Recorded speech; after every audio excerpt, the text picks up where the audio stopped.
Hello everyone, this is Master Gary, and we'll be looking at one of Carlsen's game today, where he played in the Tromso Olympiad in Norway. He's black against Borki Predojevic, who's the Grandmaster with 2600 rating.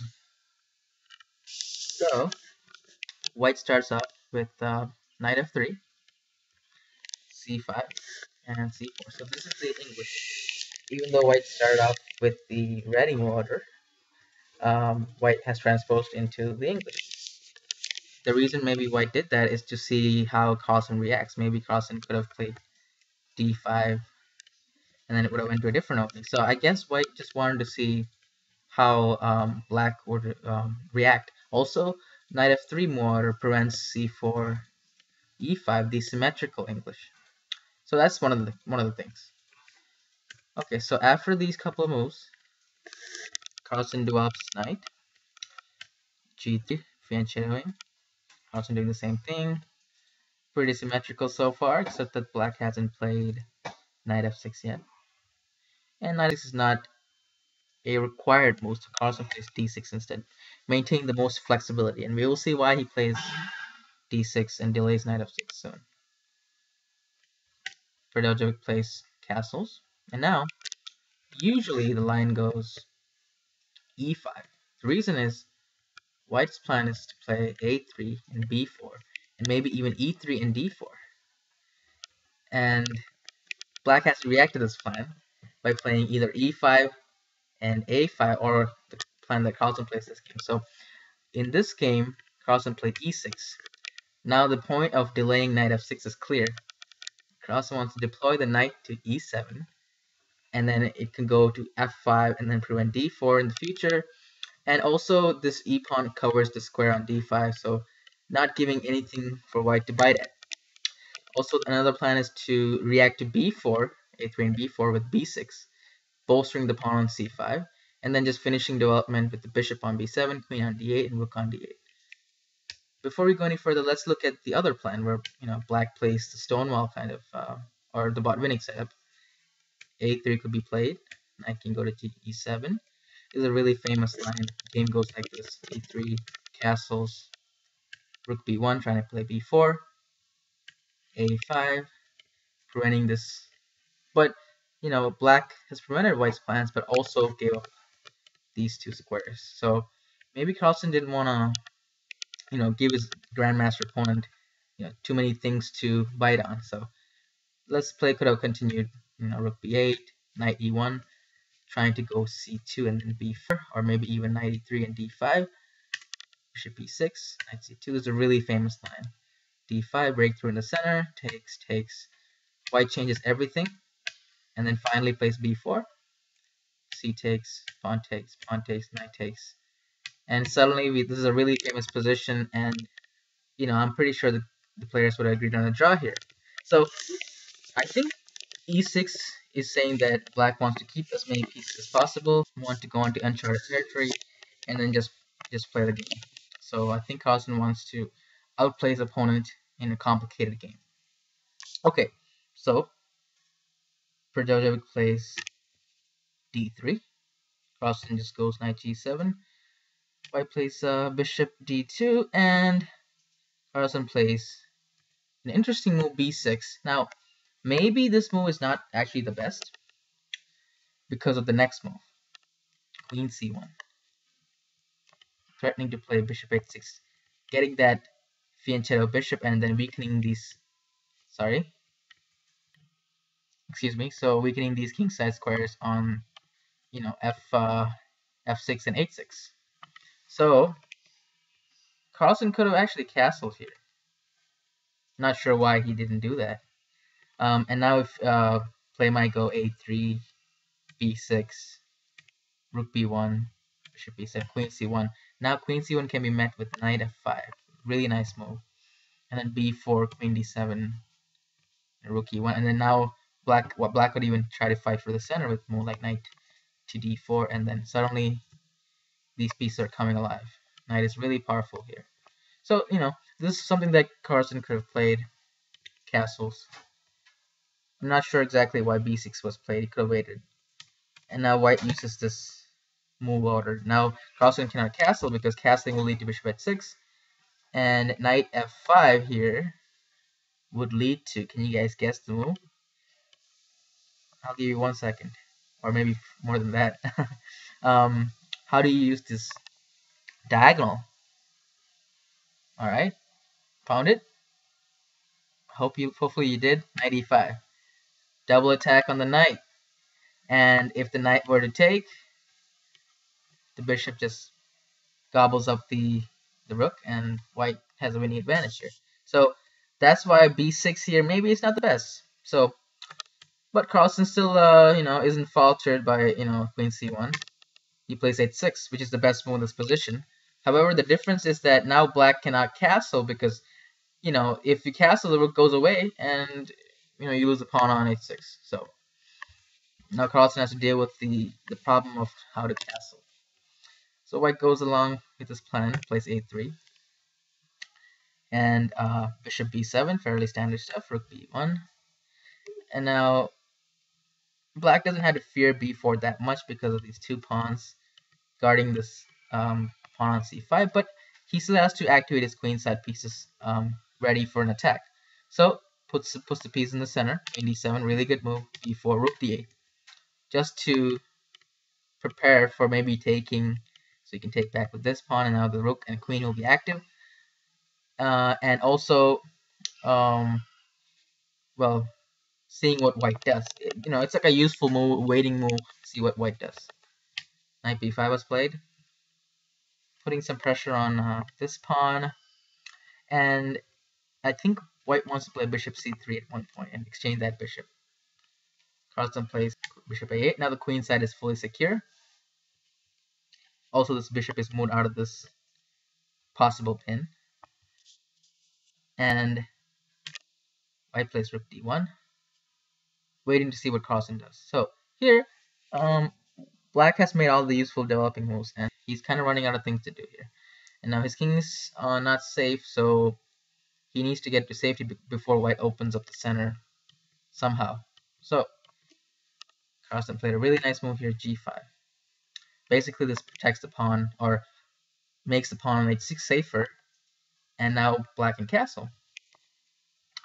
And now white went along with his plan of exchanging the bishop, especially now, black has opened up a king side. It would be nice to get the bishop on g7. So now can you guess what Carlsen played? White wants to trade the bishops really badly. Carlsen immediately plays e5. Really good move. Now, suddenly, this bishop is secure. This knight is actually feeling a little uncomfortable because it can't go back. a6 will win the knight. And also, black has a nice control on the d5. The only downside to this is the square on d5. But it's a weakness, but how can white use it? It can't use it really easily because of the fact that the knight is kind of away from the center. So a nice timing by Carlsen to play e5. And now white plays bishop a1 to deal with the threat of a6. But I have a feeling that bishop a1 is a mistake because of what happens next. White keeps the bishop in the center, but Carlsen will close the center very soon. So possibly a better move was to play bishop to d2 here. And black will play like knight d4, opening up these pieces, and then takes. And then black has a better game because of the fact that he has to control the center, and he's going to start rolling this way. And white, it's not so obvious what white's going to do. But bishop a1 makes things even worse. After this move, knight d4, as we seen in the last line. Basically, black is threatening to take on e2, take on b5, take on c3. There's no way white can just let black have the knight on d4. So he took. C takes d4. Now, do you understand why the bishop on a1 was a bad move? Now it's really hard to activate that bishop.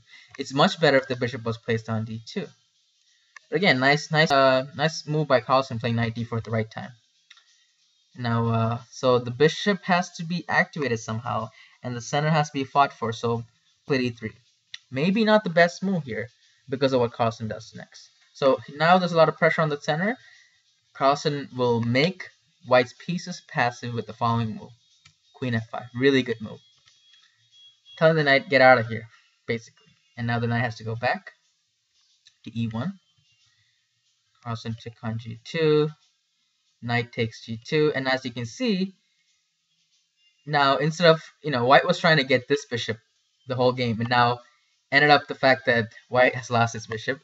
Knight's in a passive square, and basically the king side is weak. This bishop is also trapped. Okay, let's continue. Carlsen played castle. Finally, he can castle. And white took the pawn. Carlsen recaptures. And now, as you can see, white has a pretty hard game. This bishop is inactive. This knight is inactive. How do you, the rook is inactive. The pawn is weak on d3. It's not easy to play. These squares are weak on the king side. It's not easy to play at all. In the meantime, black could potentially activate his pieces really quickly. He can probably bring the knight around like that. Maybe f3, queen can go to h3, rook can just jump in this file. Might be a pawn break on d5, or even a break on b5, if necessary. So as you can see, black has a lot of prospects, not to mention h5, h4, by the way. A lot of prospects, but white, not so much. So white improves his pieces with queen d2. Carlsen does the same, knight g6. Again, this is really dangerous to come on e5 and f3. So white plays f4, controlling the square. And maybe, trying to open up some files for the rook. And now Carlsen plays rook f e8, rook f1, and now really good move by black, g4. So this move is good because it chops off the file and controls these key squares and makes white's king a little uncomfortable. Now the plan for black suddenly is to do this. Hold on, a couple of moves. Now this. Starting a kingside attack, possibly. So white tries to simplify. Rook e1. So usually some people might just take the rook, but Carlsen has a better idea, rook e6. So if the rook will take, the pawn upgrades. The center pawn's with $1. The side pawn, f pawn, would be worth 90 cents. G pawn would be worth 80 cents, and so on. So Carlsen wants to make it 90 cents into $1, basically. Bishop b2, trying to get that bishop a little better. Could go to c1 maybe, better than a1 for sure. So now, actually this move is pretty good, because white has a threat here. His idea is to play queen 2 and attack the pawn. And if the queen were to take, I'll show you this in just a second. So let's say black makes a move like h5. Queen f2. Queen takes pawn, and now f5. Double attack. A little technical here. Rook takes, and knight takes e1, attacking the queen.